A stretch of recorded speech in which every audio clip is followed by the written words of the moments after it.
আমরা যাচ্ছি মহামায়া।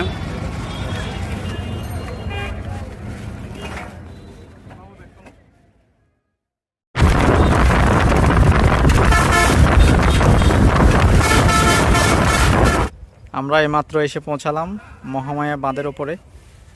এখন ঢুকবো। আমরা 2 দিনের জন্য প্ল্যান করলাম, দেখা যাক আমাদের ভাগ্যে কি আছে। আমাদের চার মোটামুটি রেডি, চার করার জন্য যাচ্ছে।